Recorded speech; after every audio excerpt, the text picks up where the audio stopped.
महाराष्ट्र में मुख्यमंत्री एकनाथ शिंदे की सरकार गिरने को लेकर लगातार विपक्षी पार्टी हमेशा ही तेज हमले बोलती नजर आई है, लेकिन जब बात आई है यहां पर शिवसेना पार्टी की, जो दो धड़ों में बची हुई है, उसको लेकर सवालात बहुत सारे हैं कि किस तरीके से चुनाव आयोग और कोर्ट का फैसला इन दोनों ही गुटों को ध्यान में रखकर क्या होता है। चुनाव आयोग ने अपनी बात रखी तो उद्धव ठाकरे ने भी अपनी बात रखी। उद्धव ठाकरे गुट के अलग ही तेवर देखने को मिले तो एकनाथ शिंदे गुट के भी तेवर बहुत लेवल देखने को मिले। आप सभी को बता दें कि महाराष्ट्र में आगामी विधानसभा उपचुनाव में शिवसेना के नाम और चुनाव चिन्ह धनुष बाण के इस्तेमाल पर रोक के आदेश को मुख्यमंत्री एकनाथ शिंदे के अगुवाई वाले खेमे ने अपने साथ अन्याय बताया है। इससे पहले उद्धव ठाकरे ने शिवसेना के गुट ने भी निर्वाचन आयोग के इस फैसले को अन्याय करार दिया था। शिवसेना का चुनाव चिन्ह धनुष बाण फ्रीज किए जाने पर महाराष्ट्र सरकार के मंत्री व शिंदे गुट के मुख्य प्रवक्ता दीपक केसरकर ने कहा था कि चुनाव आयोग ने हमारे पास बहुमत होने के बावजूद भी शिवसेना पर हमारा दावा नहीं स्वीकार किया। चुनाव आयोग का यह फैसला हमारे साथ अन्याय है। हमने इसको लेकर अभी तक कोई भी अन्य विकल्प तैयार नहीं रखा है। तो वहीं दूसरी तरफ उद्धव खेमा कई विकल्पों के साथ नजर आ रहा है, ऐसी यहाँ पर खबरें हैं। मुंबई के अंधेरी ईस्ट विधानसभा सीट पर 3 नवंबर को होने वाले उपचुनाव से पहले आयोग ने एक अंतरिम आदेश जारी कर कहा कि आगामी चुनावों में दोनों गुट शिवसेना के नाम और धनुष बाण का उपयोग नहीं कर सकते हैं। लेकिन इस बीच उद्धव ठाकरे भी सामने आए।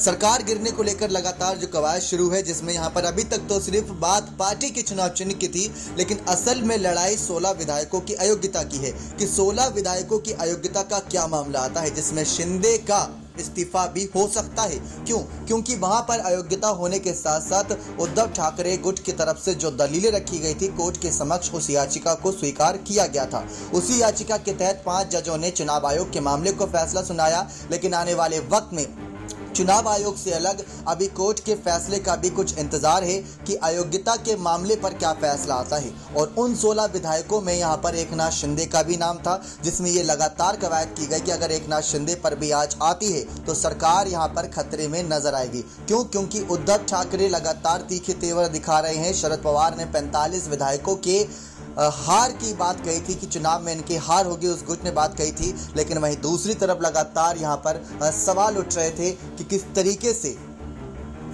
तो वहीं दूसरी तरफ लगातार यही कवायद शुरू है। चुनाव आयोग की लड़ाई, चुनाव आयोग के सामने शिंदे और उद्धव गुट की लड़ाई तो जारी रहेगी, लेकिन 16 विधायकों की अयोग्यता के मामले का क्या वहां पर सरकार खतरे में नजर आएगी। और वहीं दूसरी तरफ यहां पर बहुमत होने की बात लगातार शिंदे गुट कर रहा है। बहुमत पर भी एकदम से ही खतरा आ सकता है जब कई विधायक अपने नाम वापस लेने की सोचेंगे तब, क्योंकि मातोश्री में वापसी एक ही शर्त पर हो सकती है, अगर विधायकों की नाराजगी देखने को मिली या विधायकों में फूट देखने को मिली या विधायक कैबिनेट पद से खुश नहीं नजर आए तो मातोश्री में वापसी देखने को मिल सकती है। लेकिन अभी उद्धव ठाकरे पर ही गाज गिरती नजर आ रही है। शिंदे सरकार गिरने की बात करने वाले उद्धव सरकार यानी एमवीए महाविकास आघाड़ी लगातार खुद ही पछड़ती नजर आ रही है। पहले 5 जजों के फैसले से हारे, अब चुनाव आयोग के सामने हारे। क्या आने वाले वक्त में शिंदे का इस्तीफा होगा या नहीं होगा, या उनकी विधायकी जाती है या नहीं जाती है, ये भी एक अलग मसला है जिसको देखना बहुत ज्यादा दिलचस्प रहने वाला है महाराष्ट्र की राजनीति में। तो लगातार चुनाव आयोग के फैसले के बाद कोर्ट के फैसले पर नजरें हैं। क्या कोर्ट के फैसले से शिंदे गुट पर गाज गिरेगी, क्योंकि यहां बहुमत की बात थी